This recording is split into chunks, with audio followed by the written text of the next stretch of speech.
BJP ने संगम वाला खेल दिखा दिया। यानी कि जो प्रयागराज में बीजेपी ने पैसे इन्वेस्ट किए उसका फायदा दिल्ली में उसे हो गया। आपको बता दें, विधानसभा का चुनाव जो दिल्ली में चल रहा था उसका फाइनल रिजल्ट तो अभी नहीं आया है, लेकिन 110% बिल्कुल 100% ये पता चल चुका है कि दिल्ली का चुनाव कौन जीत रहा है। लेकिन आपको बता दें कि आज जो लड़ाई हमने देखी है वो बसपा और आजाद समाज पार्टी की लड़ाई है।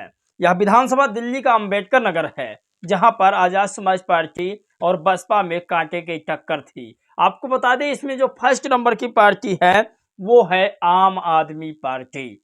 आम आदमी पार्टी यहां पर अभी भी 37,264 वोटों से बढ़त बना रही है और सबसे टॉप पर है। आम आदमी पार्टी यहां पर जीत रही है, लेकिन पूरे दिल्ली में भारतीय जनता पार्टी जीत रही है। पूरा ब्यौरा आपके सामने रख रहा हूं। आप इस वीडियो को इतना शेयर कीजिएगा, सभी लोगों तक यह वीडियो को पहुंचाइएगा। पूरा करंट टाइम में क्या स्थिति है चुनाव का वो भी आपको बताने जा रहे हैं। एक एक खबर आपको बताने जा रहे हैं। दिल्ली में क्या चल रहा है ये भी आप लोग जानिए। नमस्कार, मेरा नाम पराग है और आप सभी का बहुत बहुत एक बार फिर स्वागत करता हूं। दोपहर का समय हो चुका है और इस समय बसपा का क्या हाल है दिल्ली में, वहीं आजाद समाज पार्टी कई सीटों पर चुनाव लड़ रही थी, उसका क्या हाल है। असदुद्दीन ओवैसी की बात जरूर करेंगे, लेकिन उससे पहले आपको बता दें कि दिल्ली में जो चुनाव जीतने वाली पार्टी है उसका नाम भारतीय जनता पार्टी है। बिल्कुल तय हो चुका है। अब कल पता लगेगा चुनाव किस तरीका से जीता गया है, मशीन से या फिर कुछ और तरीके से। क्योंकि जब तक बहुजन समाज पार्टी व अन्य पार्टी जो मजबूती से चुनाव लड़ती हैं वो पार्टी आवाज नहीं उठाएंगे, तब तक कोई पार्टी ईवीएम के खिलाफ आवाज नहीं उठाएगा डर के मारे। आपको बता दें, कल फिर से एक राग अलाप चालू हो जाएगा कि हमारी लड़ाई मशीन से है, मशीन हटा दिया जाए तो हम चुनाव जीत जाएंगे। लेकिन जब तक वोट पड़ा है, जब तक गिनती हुई है, तब तक ये लोग ईवीएम का विरोध नहीं करते हैं। फिर चाहे प्रेजेंट टाइम आज अभी भी जिसकी सरकार है दिल्ली में केजरीवाल की, अभी कुछ घंटे बाद इस्तीफा भी दे देंगे अरविंद केजरीवाल। बिल्कुल मैं 100% बता रहा हूं, क्योंकि दिल्ली में फ्री की रेवड़ी बांटने की जो प्रक्रिया है वो बहुत जोरों से चल गई थी। और इतना ही नहीं, दिल्ली वासियों ने बिल्कुल समझदारी से काम लिया, क्योंकि उन्हें पता है कि टैक्स तो हम देते ही हैं। जो दिल्ली सरकार फ्री की रेवड़ी दे रही है वो हमारे ही पैसों से दे रही है।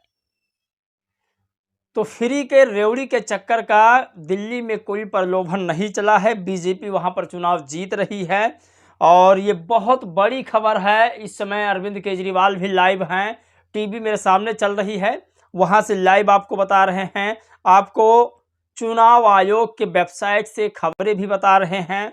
चुनाव आयोग की वेबसाइट की खबरें कह रही है जो दिल्ली की अंबेडकर नगर सीट है, जहां मायावती चंद्रशेखर दोनों लोग चुनाव लड़ रहे थे, इस सीट पर मायावती ने अपने प्रत्याशी सेवा दास को बसपा से विधायक सीट के लिए चुनाव लड़ाया था। वहीं दर्शन सिंह को आजाद समाज पार्टी ने चुनाव लड़ाया था। आपको बता दें कि वहां पर जयप्रकाश को कांग्रेस पार्टी ने चुनाव लड़ाया था, वहीं खुशीराम को बीजेपी ने चुनाव लड़ाया था। सबसे बड़ी बात यहां पर डॉक्टर अजय दत्त जो आम आदमी पार्टी से चुनाव लड़ रहे थे, अब सबसे बढ़िया जो लीडिंग इस समय कर रहे हैं वो डॉक्टर अजय दत्त कर रहे हैं। 37,264 वोटों से आगे बढ़त बनाकर चल रहे हैं।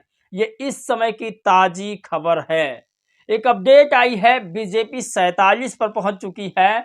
70 में बीजेपी 47 सीटों पर कब्जा कर चुकी है।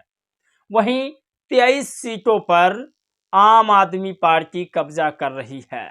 आपको बता दें, देश के आजादी में जिस पार्टी ने अपना योगदान दिया, जिस पार्टी देश के आजादी के समय बनी, उस पार्टी का अस्तित्व दिल्ली में जीरो है। यानी कांग्रेस पार्टी दिल्ली में बिल्कुल जीरो नंबर पर है। और दिल्ली में ही नहीं, कई ऐसी जगह है जहां पर कांग्रेस पार्टी 0 थी लोकसभा के चुनाव में भी, और इस बार जो विधानसभा का उपचुनाव हुआ और विधानसभा दिल्ली का चुनाव हुआ, इस सारे चुनाव में चक्कर क्या है कि जो कांग्रेस पार्टी है वो अपने आप को बड़ा करने में दूसरे को छोटा समझ बैठी है। इसी का पूरा फायदा बीजेपी उठा रही है। लेकिन हम बात कर रहे हैं कि आखिर चंद्रशेखर और मायावती जी के मिलने से भी क्या होता। आप कल्पना नहीं कर सकते, कुछ होगा नहीं। अगर मायावती जी और चंद्रशेखर दोनों आपस में मिलकर चुनाव लड़ेंगे तब भी कुछ होगा नहीं। जब तक एक पार्टी नहीं बचेगी तब तक कुछ होगा नहीं। गठबंधन करने से या फिर साथ रहकर चुनाव लड़ने से कुछ होगा नहीं। आप दोनों का अंबेडकर नगर का ये दोनों आप इकट्ठा कर लीजिए तो दोनों मिलाकर के तकरीबन 500 वोट नहीं पहुंच रहा है, 600 वोट नहीं पहुंच रहा है। दोनों पार्टियों का, आज़ाद समाज पार्टी और बहुजन समाज पार्टी, दोनों पार्टी का मिलाकर 600 वोट नहीं पहुंच रहा है। ये अभी दोपहर का तकरीबन 2 बजे का खबर है। तो इस 2 बजे की खबर तक अभी भी आज़ाद समाज पार्टी और बसपा दोनों मिलकर के 600 वोट नहीं पहुंचा पाई है। वहीं कांग्रेस पार्टी को 6138 वोट अभी तक मिल चुका है। और बात करें अगर बीजेपी की तो यहाँ पर 28,835 वोट बीजेपी अभी पा चुकी है तुरंत तत्काल में, और 37,264 वोट यानी आम आदमी पार्टी इस अम्बेडकर नगर विधानसभा सीट से चुनाव जीत रहा है। लेकिन अगर पूरे दिल्ली की बात करें तो पूरे दिल्ली में बीजेपी चुनाव जीत रही है। 70 सीटों में 47 सीटों पर बीजेपी की बढ़त है, 23 सीटों पर आम आदमी पार्टी की बढ़त है। अगर हम बात करें पूरे दिल्ली में तो कांग्रेस पार्टी या फिर कोई अन्य पार्टियों का खाता भी नहीं खुलने वाला है। बीजेपी पूर्ण बहुमत से भी बहुमत बनाने वाली है, क्योंकि 36 का आंकड़ा दिल्ली में चलाया जाता है, आप सभी को पता है। लेकिन 36 का आंकड़ा इस बार दिल्ली में पार होने वाला है। बीजेपी ने वादा बहुत किया है दिल्ली में, और दिल्ली के जो मुख्यमंत्री होंगे चुनाव जीतने के बाद, उसका चेहरा भी कहीं ना कहीं अंदरूनी खाना में नॉमिनेशन कर दिया गया है। वही रमेश बिदुरी जिन्होंने कांग्रेस पार्टी, वर्तमान कांग्रेस पार्टी के दानिश अली और जो पुराने बसपा में जो रह चुके हैं, उस समय बसपा में ही दानिश अली थे जिसको रमेश बिदुरी ने गाली दिया था, आतंकवादी, कटमुल्ले, मुल्ला कहा था। सुनने में आया है कि मुख्यमंत्री का चेहरा दिल्ली से रमेश बिदुरी को बनाया जाएगा।